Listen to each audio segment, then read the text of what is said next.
لا تشرک باللہ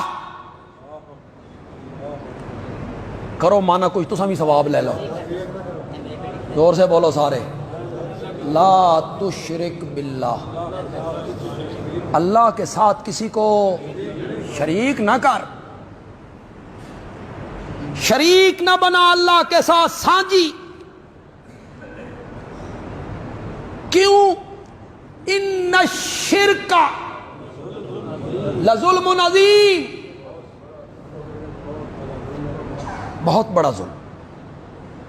یہ جو ہمارا منبر و محراب کا وارث طبقہ ہے، جو اپنے آپ کو علماء کہلاتے ہیں، اللہ ان کو ہدایت دے دے،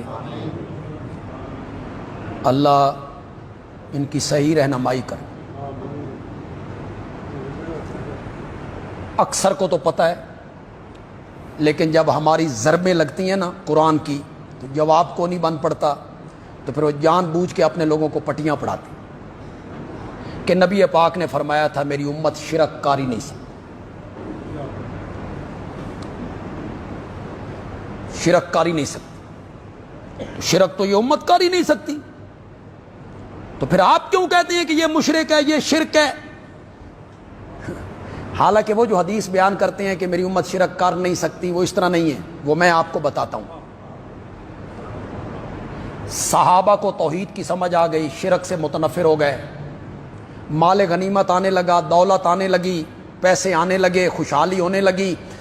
قریظہ، بنو قریظہ شکست کھا گئے، بنو نذیر شکست کھا گئے، بنو نذیر کا سارا رقبہ مسلمانوں کو مل گیا، بنو قریظہ کا سارا رقبہ مسلمانوں کو مل گیا۔ حنین کے مارکے میں 24,000 اونٹ آئے تھے مال غنیمت میں، جی، اور کلو کے حساب سے سونا کئی کلو فراوانی ہوئی مال کی۔ تو آپ نے دنیا سے بے رغبتی دلانے کے لیے صحابہ کو کہا تھا مجھے تم سے خطرہ نہیں کہ تمہیں شرک تباہ کر دے گا، مجھے تم سے خطرہ یہ ہے کہ تمہیں دنیا کی محبت۔ یہ وہ حدیث جس کے متعلق کہتے ہیں جی آپ نے فرمایا امت سے مجھے خطرہ کوئی نہیں، جی میری امت شرک نہیں کر سکتی۔ یہ مفہوم ہے، سمجھ آئی آپ کو نہیں آئی؟ کہ آپ صحابہ کو آپ کہنے کہ تم سے مجھے یہ خطرہ کوئی نہیں کہ تم شرک کرو گے، توحید اتنی راسخ ہو گئی ہے، توحید اتنی راسخ ہو گئی ہے کہ مجھے خطرہ نہیں کہ شیطان تم سے شرک کروائے، خطرہ مجھے یہ ہے کہ تمہیں دنیا کی محبت کہیں تباہ نہ کر دے۔ ان کے ہتھے چڑھ گئی حدیث، انہوں نے کہا جی یہ دیکھو جی آپ نے فرمایا تھا مجھے تم سے شرک کا کوئی خطرہ نہیں، اگر شرک کا خطرہ نہیں تو اپنے آخری وقت میں کیوں کہا تھا اللہ یہودیوں اور عیسائیوں پہ لعنت کرے جنہوں نے اپنے اپنے نبیوں کی قبروں کو سجدہ گاہ بنا دیا تھا؟ الا سنو میری امت کے لوگوں، انی انہاکم من ذالک، میں تمہیں اس سے کیا کر کے جا رہا ہوں؟ جب خطرہ ہی نہیں تھا تو منع کرنے کا کیا مطلب تھا؟ لا تجعلوا قبری عیدا، میری امت کے لوگوں میری قبر کو میلہ گاہ نہ بنا لینا۔ خطرہ نہیں تھا تو یہ کہنے کی کیا ضرورت تھی؟ اب جو میں حدیث پیش کرنے لگا ہوں وہ بڑی زبردست حدیث ہے،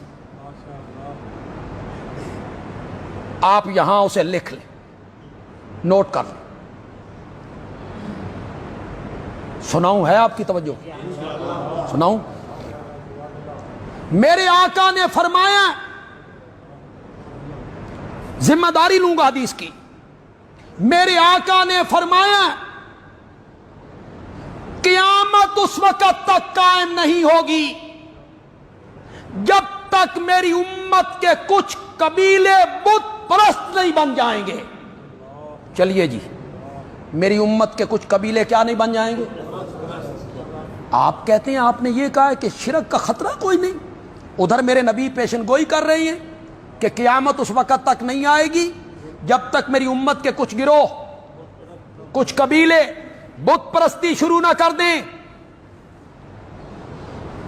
یہ زندوں بندوں کے آگے جھکنا، یہ قبروں پر ماتھے ٹیک دینا، یہ شرک نہیں ہے تو کیا ہے؟ کیا ہے؟ حضرت علی کو الہ کہنا شرک نہیں ہے تو کیا ہے؟ اگلے دن میں نے ایک تقریر سنی، میرے پاؤں تلے سے زمین نکل،